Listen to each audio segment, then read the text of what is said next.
Hello students. आज इस video में हम थर्मोसोनिकेशन टेक्नोलॉजी के बारे में डिटेल में पढ़ेंगे, जिसमें हम पढ़ेंगे थर्मोसोनिकेशन क्या है, क्या प्रिंसिपल है थर्मोसोनिकेशन टेक्निक का, एंड थर्मोसोनिकेशन टेक्निक से फूड को कैसे प्रिजर्व किया जाता है। फूड को प्रिजर्व करने के लिए थर्मोसोनिकेशन टेक्निक का यूज़ किया जाता है, वो उसका मैकेनिज्म क्या है कि कैसे उसको प्रिजर्व करते हैं फूड को। एंड लास्ट में पढ़ेंगे कि एप्लीकेशंस क्या हैं थर्मोसोनिकेशन की डेयरी इंडस्ट्री में। तो चलिए वीडियो स्टार्ट करते हैं। First of all introduction. Milk है जो एक होलसम फूड है जो कि हमें प्रोवाइड करता है ग्रेट सोर्स ऑफ न्यूट्रिशन, जो कि बॉडी के लिए बहुत ज़्यादा ज़रूरी है।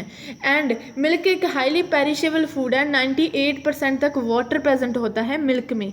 जो milk processors and dairy scientist seek method to improve the shelf life of fluid milk. तो जो शेल्फ लाइफ है फ्लूइड मिल्क की, वो डिपेंड करती है कि आपका जो मिल्क आपकी फूड इंडस्ट्री में मिल्क इंडस्ट्री में आ रहा है वो कौन सी रॉ क्वालिटी का है, उसकी जो रॉ मिल्क जो आ रहा है उसकी क्वालिटी कैसी है, and processing and time temperature कैसा है, सर्वाइवल कौन से माइक्रो ऑर्गेनिज्म उसमें सर्वाइव कर रहे हैं, स्टोरेज टेम्परेचर कितना है, एंड लाइट का एक्सपोजर हो रहा है या नहीं, एंड पोस्ट प्रोसेसिंग कंटामिनेशंस। जो शेल्फ लाइफ है मिल्क की इन फैक्टर्स पे डिपेंड करती है। मिल्क को प्रोसेस करने के लिए, मिल्क में से स्पॉइलेज माइक्रो ऑर्गेनिज्म को रिमूव करने के लिए पास्चराइजेशन प्रोसेस किया जाता है, जिसमें एक हाई टेम्परेचर शॉर्ट टाइम के लिए होता है, एक लॉन्ग टाइम बैच पास्चराइजेशन होती है लो टाइम के लिए। ठीक है, तो इन दोनों प्रोसेस से क्या होता है कि डिस्ट्रॉय हो जाते हैं ऑल स्पॉइलेज माइक्रो ऑर्गेनिज्म जो मिल्क में प्रेजेंट होते हैं। मेनली कॉक्सिला ब्रुनेटी नाम का एक माइक्रो ऑर्गेनिज्म होता है जो एक चीफ माइक्रो ऑर्गेनिज्म है मिल्क में, जो कि डिजीज कॉज करता है, फूड बॉर्न पैथोजेंस कॉज करता है। तो वो भी डिस्ट्रॉय हो जाता है पास्चराइजेशन प्रोसेस के दौरान मिल्क में से। तो जो मिल्क की शेल्फ लाइफ है वो भी रेंडर हो जाती है, वो भी ज़्यादा हो जाती है। अगर आप उस पास्चराइज्ड मिल्क को बॉटल में पैक करके बाद में उसे रेफ्रिजरेटर कंडीशंस में स्टोर कर देते हो तो मिल्क की शेल्फ लाइफ 14 से 21 डे तक है जो बढ़ जाती है। Ultra high temperature processing when the milk is heated to 138 degree Celsius and held there for at least 2 minute. ठीक है, अगर आप अल्ट्रा हाई टेम्परेचर ट्रीटमेंट करते हो, पास्चराइजेशन के तीन मेथड होते हैं, HTST, LT and ultra high temperature processing. तीसरा होता है अल्ट्रा हाई टेम्परेचर प्रोसेसिंग। अगर इसमें आप 138 डिग्री सेल्सियस तक आपके मिल्क को 2 सेकेंड्स के लिए होल्ड करते हो तो जो मिल्क की शेल्फ लाइफ है वो 60 डेज़ के लिए रूम टेम्परेचर पे आप उसे रख सकते हो। इतनी ज़्यादा शेल्फ लाइफ है जो बढ़ जाती है। हाउएवर जो एक्सट्रीम हीटिंग है मिल्क की, उसकी वजह से मिलाड और कैरमलाइजेशन रिएक्शन भी हो सकती है मिल्क में, जिसके कारण off flavour and lose of nutrient cause हो सकते हैं।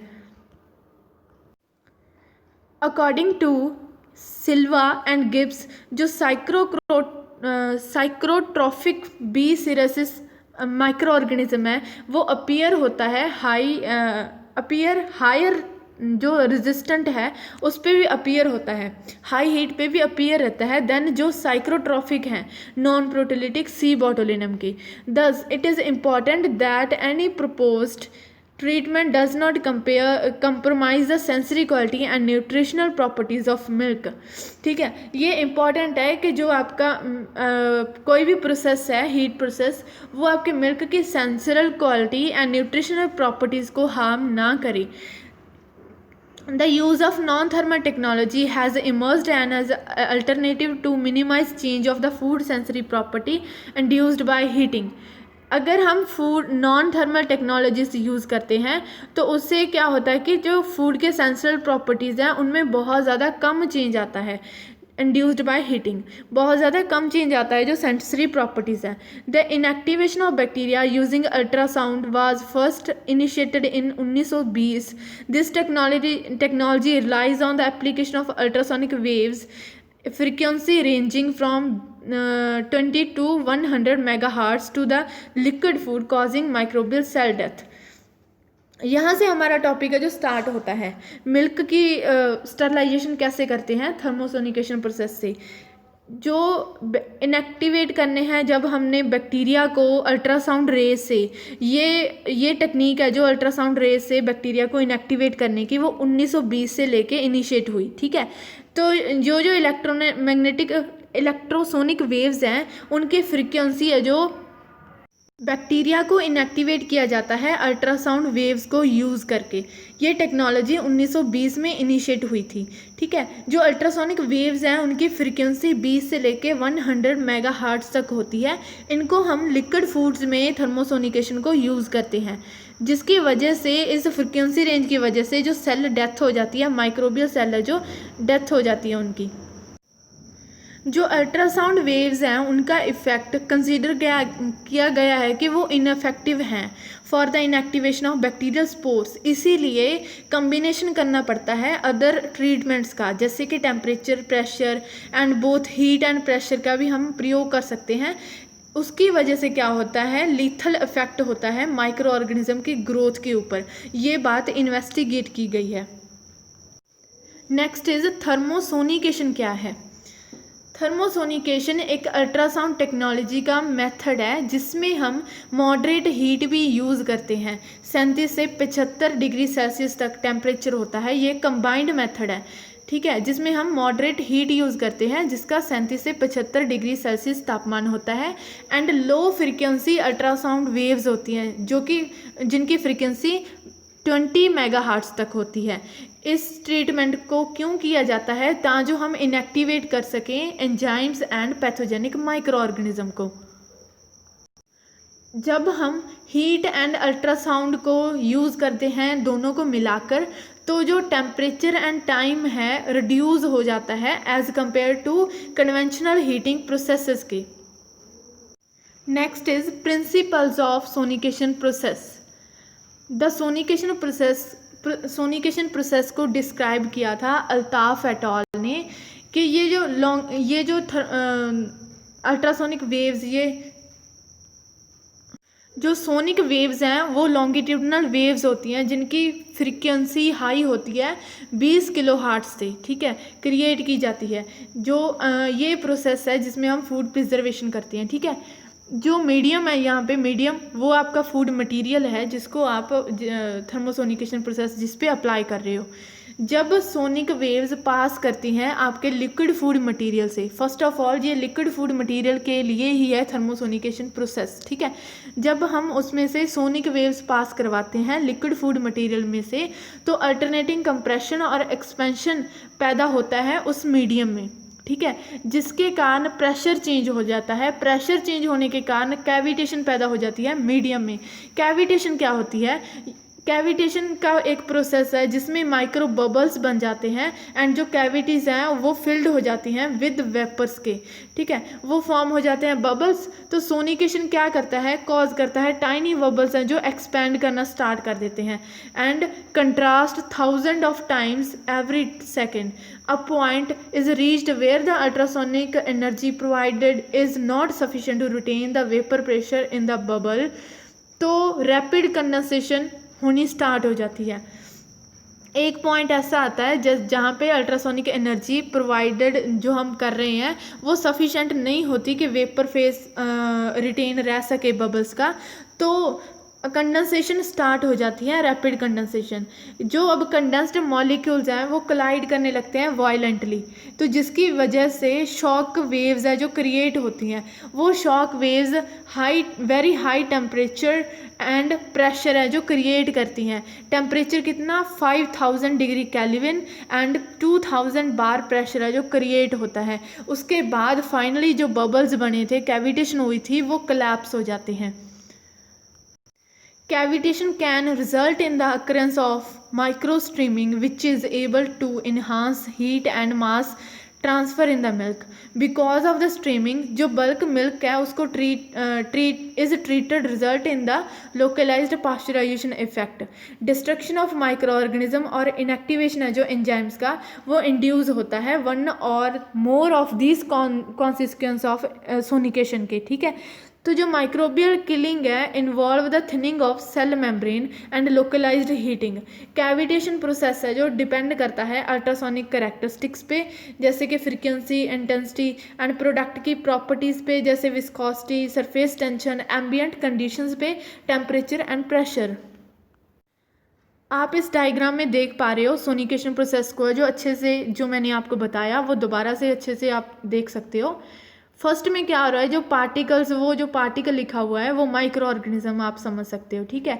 तो जो बबल्स फॉर्म हो रहे हैं वहाँ पे, फिर बबल्स है जो एक्सपैंड करने स्टार्ट हो गए, बबल्स का साइज मैक्सिमम हो गया, ग्रोथ ज़्यादा होगी, ठीक है। तो एक्सपैंड करके इसके बाद बबल्स कोलैप्स कर जाते हैं, जिसकी वजह से माइक्रो ऑर्गेनिज्म है जो किल हो जाते हैं। जिस स्ट्रेस से, जिस मतलब टेम्परेचर एंड प्रेशर से ये बबल्स हैं जो कोलैप्स करते हैं, उसी तरह जो माइक्रो ऑर्गेनिज्म इनके आसपास प्रेजेंट होते हैं, उनकी जो सेल वॉल है वो डिस्ट्रॉय हो जाती है एंड माइक्रो ऑर्गेनिज्म किल हो जाते हैं। Next is application of thermosonication in dairy industry. First is microbial inactivation, second is enzyme inactivation, homogenization, development of yogurt, preparation of cream cheese and emulsification. First is microbial inactivation. Microbial inactivation जो pasteurisation process है वो एक thermal processing technology है जो कि long been बहुत time से use किया जा रहा है माइक्रोबियल लोड को इनएक्टिवेट करने के लिए, माइक्रो ऑर्गेनिज्म को किल करने के लिए, ताकि इंश्योर हो सके फूड की सेफ्टी एंड फूड की जो हमारे मिल्क की है शेल्फ लाइफ है जो बढ़ सके, ठीक है। जो भी लिक्विड फूड है उस पर पास्चराइजेशन एंड थर्मोसोनिकेशन प्रोसेस किया जाता है। ट्रेडिशनल थर्मल पास्चराइजेशन जो मेथड है वो क्या कर रहा है, एडवर्सली इफेक्ट कर रहा है फूड की essential quality and nutritional value of processed food, ठीक है। तो जो सेंसरल एंड न्यूट्रिशन वैल्यू है प्रोसेस्ड फूड की वो इफेक्ट हो रही है। इसी रीज़न के कारण नॉन थर्मल टेक्नोलॉजी ग्रो कर रही है, ठीक है।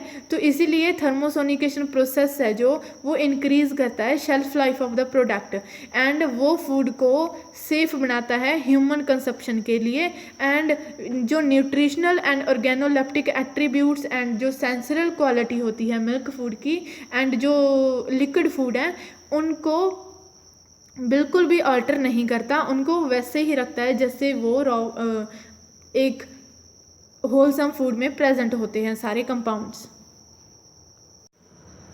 कुछ थर्मोफिलिक स्पोर फॉर्मिंग माइक्रोब्स होते हैं जो कि कैपेबल होते हैं ग्रो कर जाते हैं वो 40 से 65 डिग्री सेल्सियस टेम्परेचर पर, ठीक है। तो ये सारे प्रेजेंट होते हैं during the manufacture of milk powder. जो थर्मोफिलिक स्पोर फॉर्मिंग माइक्रोब्स होते हैं उनकी कैपेबिलिटी होती है कि वो एसिड प्रोड्यूस कर देते हैं, लाइपेसेस एंड प्रोटीएसेस प्रोड्यूस कर देते हैं, जिसकी वजह से जो डेयरी प्रोडक्ट है उसकी क्वालिटी डिक्रीज़ होती है एंड वो स्पॉइलेज कॉज होती है। जो लिस्टेरिया मोनोसाइटोजीन्स है उससे देखा गया है कि वो most common pathogenic micro organism है जो कि फूड बॉर्न आउटब्रेक कॉज करता है इन डेयरी इंडस्ट्री में। ये माइक्रो ऑर्गेनिज्म जो मैंने आपको बताया लिस्टेरिया मोनोसाइटोजीन्स, ये एक रॉड शेप्ड माइक्रो ऑर्गेनिज्म है जो ग्रो करता है एनारोबिक एंड माइक्रो एक्रोफिलिक कंडीशंस पे। इसका ग्रोथ टेम्परेचर है 35 से 37 डिग्री सेल्सियस एंड ये ग्रो करता है अंडर रेफ्रिजरेटेड कंडीशंस। पीएच होनी चाहिए इसकी ग्रोथ के लिए 4 to 9 एंड सॉल्ट कंसनट्रेशन इसको ग्रोथ के लिए चाहिए 10%। तो जो हमारी साउंड वेव्स हैं, थर्मोसोनिकेशन टेक्निक है, वो इन लिक्विड फूड्स को में यूज़ की जाती है डिस्टर्ब करने के लिए सेल, ठीक है, सेल वॉल्स, ठीक है। तो अकेली जो सोनिकेशन टेक्निक है वो भी यूज़ की जाती है या फिर कम्बिनेशन विद हीट। तो ऐसे जो लिस्टीरिया मोनोसाइटोजीन बैक्टीरिया है इसको इनएक्टिवेट करने के लिए इससे का थर्मोसोनिकेशन का यूज़ किया जाता है। जो इसके साथ ऐसे ही बैक्टीरिया है उनको भी इनएक्टिवेट करती है थर्मोसोनिकेशन टेक्नोलॉजी। जो थर्मोसोनिकेशन है उसका जो लीथल इफेक्ट है वो सारे माइक्रो ऑर्गेनिज्म के लिए सेम नहीं रहता। क्योंकि जो एफिशिएंसी है माइक्रोबियल इनएक्टिवेशन की वो इन्फ्लुएंस होती है माइक्रो ऑर्गेनिज्म की टाइप, शेप, डायमीटर से। जनरली जो कैविटेशन और सोनिकेशन मोस्ट इफेक्टिव होते हैं ग्राम पॉजिटिव बैक्टीरिया हो गए, जो स्पोर फॉर्मिंग बैक्टीरिया हो गए, and spherical shaped and small round cells होते हैं जो उनमें ज़्यादा इफेक्टिव होते हैं उनको किल करने में, ठीक है। जो ग्राम पॉजिटिव बैक्टीरिया होते हैं वो मोर रेजिस्टेंट होते हैं to the ultrasound then gram negative, because उनकी थिकर सेल वॉल होती है एंड वो बेटर प्रोटेक्शन देती है against ultrasonic effect. Difference in cell sensitivity could be caused by the more tightly adherent layer of the peptidoglycan in the gram positive cell. Bacterial spores and जो fungi है वो more resistant होती है to ultrasound then the vegetative bacteria. Spores are more difficult to be destroyed then vegetative cells, क्योंकि spores हैं जो high temperature पे जो है सर्वाइव कर जाते हैं, चाहे आप पास्चराइजेशन टेम्परेचर पे उसे फूड को ट्रीट कर लो, पर स्पोर्स उसमें नहीं जो है मरते, ठीक है। तो अकेले वेजिटेटिव सेल्स हैं जो फूड में मर सकते हैं पास्चराइजेशन टेम्परेचर पे। The cocci and spherical shaped cells है जो मोर रेजिस्टेंट होते हैं अल्ट्रासोनिक वेव्स के देन बेसिली और rod shaped cells, because relationship of the cell surface and volume. जो cells with larger surface area वो ज़्यादा सेंसिटिव होंगे अल्ट्रासाउंड के than small and round cells. In summary the effectiveness of ultrasound in treating the microorganism is different depend upon the species and the cell wall structure. ये कुछ micro organism बताए गए हैं जिन पे लीथल इफेक्ट होता है थर्मोसोनिकेशन का, जैसे कि साल्मोनेला स्पीशीज उसका बेसिली शेप है एंड ग्राम नेगेटिव ये बैक्टीरिया है, ठीक है। उसमें हम इतनी जो है 24 किलोहर्ट्ज़ में फ्रिक्वेंसी प्रोवाइड करते हैं सोनिकेशन की एंड टाइम 2 to 10 मिनट्स के लिए, टेम्परेचर 52 से 58 तक एंड माइक्रोबियल रिडक्शन है जो 5 log तक हो जाती है। ऐसे 5-6 माइक्रो ऑर्गेनिज्म बताए हैं। आप वीडियो को पॉज करके इसको कॉपी पे भी उतार सकते हो, लिखना चाहो तो लिख सकते हो। थर्मोसोनिकेशन एक इमर्जिंग टेक्नोलॉजी है जो कि शो करती है पॉजिटिव इफेक्ट इन बैक्टीरिया को इनएक्टिवेट करने में, ठीक है, रिड्यूसिंग ट्रीटमेंट टाइम कंसिडरेबली। थर्मोसोनिकेटेड जो मिल्क होता है उसकी बेटर कलर होता है, सिमिलर फिजियोकेमिकल करैक्टरिस्टिक होते हैं as compare to conventional pasteurized milk, but the जो प्रोसेसिंग टाइम है वो कम होता है। नेक्स्ट एप्लीकेशन है एंजाइम इनएक्टिवेशन। एंजाइम्स को डिफ़ाइन किया जाता है कि ये एंजाइम्स बेसिक में प्रोटीन्स होते हैं, ठीक है।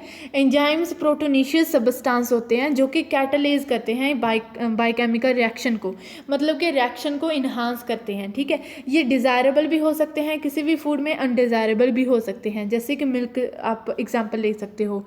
डिज़ायरेबल कौन से हैं मिल्क में? Lactoperoxidase, sulfhydryl oxidase and super oxidase and dismutase help to protect the quality. And desirable undesirable enzymes कौन कौन से हैं मिल्क में? Lipoprotein lipase, protease, acid phosphatase and xanthine oxidase cause milk quality deterioration. ये जो मैंने आपको 3-4 बताए ये क्वालिटी है जो मिल्क की डिटोरेट करते हैं।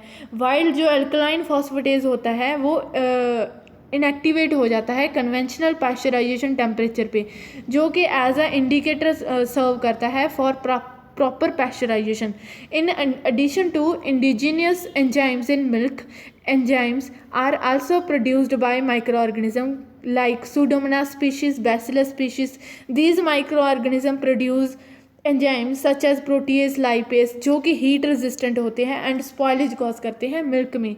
ये सारे हमने अनडिज़ायरेबल एंजाइम्स पढ़े मिल्क में, ये डिज़ायरेबल एंजाइम्स थे। Next is shelf life limiting proteases. ये नेक्स्ट एप्लीकेशन है डेयरी इंडस्ट्री में। तो शेल्फ लाइफ लिमिटिंग प्रोटीएज मतलब कि इसको हम डीपली पढ़ने की कोशिश करेंगे, डीपली समझाने की मैं आपको कोशिश करूँगी। जो प्रोटीएज है एक मेजर टाइप है एंजाइम्स की जो shelf life of fluid milk की लिमिट डिसाइड करेगा। Apart from lipoprotein lipase, acid phosphatase and xanthan oxido reductase. जो प्रोटीएसेस हैं वो हाइड्रोलेज करते हैं मिल्क प्रोटीन को इनटू वेरियस पेप्टाइड्स में, जिसकी वजह से क्लीवेज रिएक्शन होती है इन एज जेलेटिनाइजेशन जलेशन। ठीक है, तो क्लीवेज रिएक्शन हो जाती है जब मिल्क का प्रोटीन्स एंड वेरियस पेप्टाइड्स में हाइड्रोलाइज हो जाते हैं। The peptides are also responsible for bitterness. अब जो पेप्टाइड्स बन गए हैं वो रिस्पॉन्सिबल होंगे बिटरनेस के। ठीक है, बिटरनेस आपको फ्लेवर आएगा उस मिल्क में से। फ्लक्चुएशन ऑफ एज्ड मिल्क, तो जिसकी वजह से फ्लक्चुएशन हो जाएगी उस मिल्क की। प्रोटीएज कैन, ये एक इंडिजियस है जो कि प्रोड्यूस होता है माइक्रो ऑर्गेनिज्म के द्वारा एंड सर्वाइव करता रहता है पाश्चराइजेशन टेम्परेचर पे। ठीक है, प्रोटीएज पाश्चराइजेशन टेम्परेचर पे भी सर्वाइव कर सकता है, मतलब कि ये हाई हीट टेम्परेचर पे भी सर्वाइव करता है। इसका समअप क्या है, जो आपका शेल्फ लाइफ लिमिटिंग प्रोटीएज था, प्लाज्मोजेन इनएक्टिवेट था, उसके वजह से प्लाज्मिन एक्टिव हुआ एंड इन प्लाज्मिन ने क्या किया, प्रोटीएज ने पेप्टाइड्स में हाइड्रोलाइसिस कर दिया मिल्क की प्रोटीन का एंड मिल्क का जो मिल्क की जलेशन होगी, जिसकी वजह से मिल्क का जो स्पॉयल हो गया। Next application is homogenisation. Homogenisation एक प्रोसेस है जिसमें मिल्क को फोर्स किया जाता है थ्रू द होमोजनाइज़र। ठीक है, होमोजनाइज़र में मिल्क को रखा जाता है, उसमें मिल्क के जो फैट ग्लोब्यूल्स होते हैं वो सब डिवाइड हो जाते हैं, जिसकी वजह से बेटर प्रोडक्ट क्वालिटी होती है मिल्क के प्रोडक्ट्स की। ठीक है, जो साइज़ है फैट ग्लोब्यूल्स का एंड द जो कंपोजिशन है membrane are of tremendous importance to the technical and sensory properties of dairy product. Stabilization of fat, creamy texture and the resistance of milk to oxidize flavor and are some of the advantage of the homogenization process, which consist of pumping the milk at a high temperature through small eddies at pasteurization temperature. Fat globules in milk vary in diameter.